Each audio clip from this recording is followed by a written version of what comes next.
Vous étiez à Bangkok au moment du début de l'épidémie. Comment s'est passé le tournage? Blandine belle à voir, nous étions là-bas entre janvier et tout début mars. Tout s'est bien passé, il y avait du gel, des masques, la prise de température. On pensait même qu'on allait devoir rester confiné là-bas. On entendait que le nombre des cas progressait en France.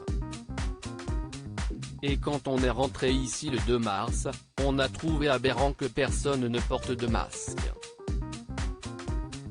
Sinon, les journées de tournage étaient longues car les contraintes sanitaires rendaient tout compliqué, et en plus, je suis dans presque toutes les scènes. Comment décririez-vous votre personnage, Laura Brunel? Elle est détestable, insupportable, individualiste. Elle est envoyée à Bangkok pour construire un centre commercial de luxe. CIST, un voyage initiatique. Elle va découvrir l'empathie et que l'on peut penser aux autres avant de penser à soi. Elle va presque trouver la sérénité.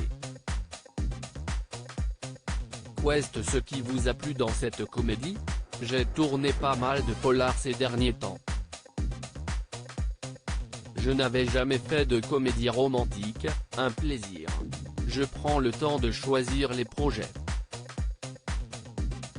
Il faut être raisonnable, ne pas faire n'importe quoi. Quand je fais quelque chose, je repense à la petite fille de 8 ans que j'étais et qui passait son temps à regarder avec envie la télé.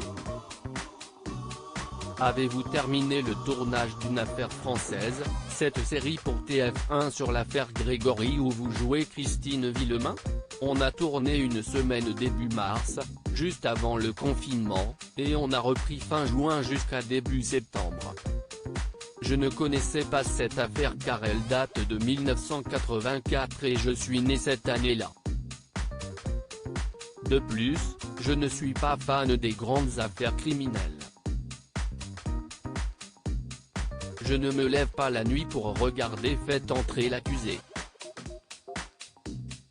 S'agit-il d'une reconstitution de l'affaire? CIST, plutôt une histoire d'amour. Ce couple est d'une grande force.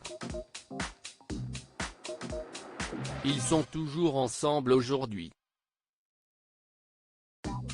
Ce qu'on a mis en exergue, CIST aussi l'acharnement médiatique dont ils ont été victimes.